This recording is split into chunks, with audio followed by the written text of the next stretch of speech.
Rahasia sukses bisnis ala orang Tionghoa. Nah, kawan scale-up, banyak sekali stigma bahwa orang Chinese itu gampang berdagang. Dan kalian setuju, memang dari lahir kita tuh udah diajarin bahwa kalau mau sukses, salah satu cara yang utama adalah dengan berdagang atau berusaha. Orang Chinese sendiri sebenarnya punya beberapa values atau nilai-nilai yang selalu diajarkan ke generasi. Yang pertama adalah kita diajarkan pentingnya mianzi. Mianzi itu artinya muka. Ini berbicara seperti sekarang adalah pencitraan. Jangan merusak image kita di mata orang. Jadi ketika kita melakukan sesuatu, kita harus tahu bahwa kita menyandang bukan hanya nama kita, tapi juga nama keluarga kita. Berikutnya adalah kuansi. Kuansi itu adalah hubungan atau di zaman sekarang disebut dengan network. Kita harus selalu membangun network sebanyak mungkin dengan banyak orang. Jadi orang Chinese percaya sedikit akan nepotisme. Yang terakhir adalah renqing. Renqing itu berbicara mengenai empati kita kepada sesama manusia. Jadi bagaimana kita bisa membangun network adalah kita juga harus mengerti tentang sesama manusia itu gimana. Jadi nggak melulu kita tuh selalu yang untung hanya di sisi kita, tapi harus win-win situation. Nah, kalian juga bagikan apa sih rahasianya selain nilai-nilai yang tadi kalian adopsi, bagaimana orang Tionghoa bisa sukses. Orang Tionghoa itu cenderung punya etos kerja yang tinggi. Kalian sekarang mungkin nggak percaya. Dulu ketika kalian mulai usaha, kalian kerja Senin sampai Minggu, dari matahari terbit sampai matahari terbenam baru balik ke rumah. Dan itu kita lakukan ya biasa aja gitu. Bukan kayak mungkin anak zaman sekarang yang harus quality time, banyak me time. Dulu nggak ada me time, adanya cuan time. Ya, dan kalian sering ketemu kalau kita ke China, orang itu usaha suami istri, dia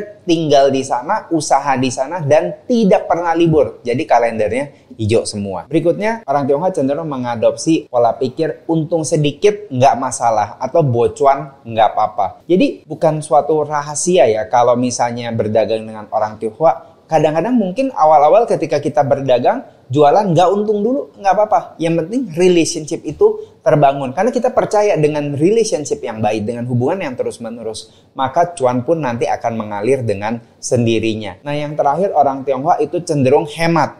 Hemat bukan pelit.